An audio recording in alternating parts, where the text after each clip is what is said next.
Gangaram section పరిధిలోని Damaravai beat 2లోని Damaravai అటవీ ప్రాంతంలో కొంతమంది వ్యక్తులు జేసీబీతో చెట్లను తొలగించి నేలను చదును చేసి ఆ భూమిని ఆధీనంలోకి తీసుకునే ప్రయత్నం చేయడం జరిగింది.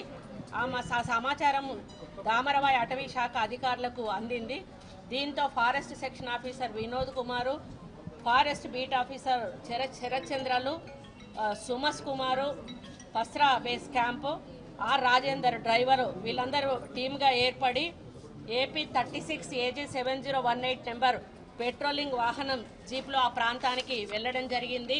శ్రీ సాయి, చింటూ అనే వ్యక్తులు సరోజ్ రెడ్డికి చెందిన జేసీబీతో చెట్లను తొలగిస్తూ నేలను చదును చేస్తున్న విషయాన్ని గమనించి వారితో పాటు అక్కడే ఉన్న సరోజ్ రెడ్డి సూచనల మేరకు వారు ఆ పని చేస్తున్నట్లుగా గుర్తించడం జరిగింది.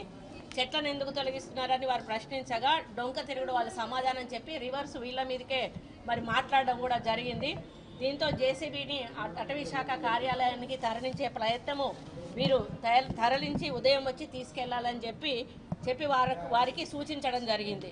దీంతో శరత్చంద్ర తానే జేసీబీని నడిపించుకుంటూ అటవీ శాఖ సిబ్బందితో కలిసి దామరవాయి అడవి కార్యాలయానికి వారు బయలుదేరడం జరిగింది.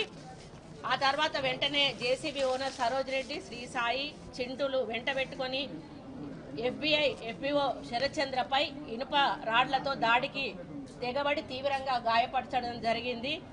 శరత్ చంద్రను హతమార్చే ప్రయత్నం కూడా చేయడం జరిగింది. ఒకతని మీదనే ముగ్గురు కూడా ఎట్ ద సేమ్ టైం రాళ్లతోటి అటాక్ చేయడం జరిగింది. మరి తలపై చేతులపై అతనికి లోతైన గాయాలు కూడా అవ్వడం జరిగింది. ఆ దాడిని అడ్డుకోబోయిన మన వినోద్ కుమార్ అనే అబ్బాయిని కూడా మీరు చూశారు, చాలా తీవ్రంగా గాయపరిచి మరి అతని చేతి వేలు కూడా తీవ్రంగా రక్తస్రావమై దాదాపుగా ఇప్పుడు ఈవినింగ్ అతనికి సర్జరీ ఉంది. కొంచెం అయితే ఆ వేళ్ళు కూడా మొత్తం తెగిపోయేటువంటి పరిస్థితి ఉన్నది. మరో ఎఫ్బిఓ సుమస్ కొంచెం స్వల్ప గాయాలతో తప్పించుకోవడం జరిగింది. మరి Sumas Kumar Pasra base camp, R Rajender డ్రైవర్లు ఈ సంఘటనలకు వాళ్ళు సాక్షులుగా అక్కడ ఉండడం జరిగింది.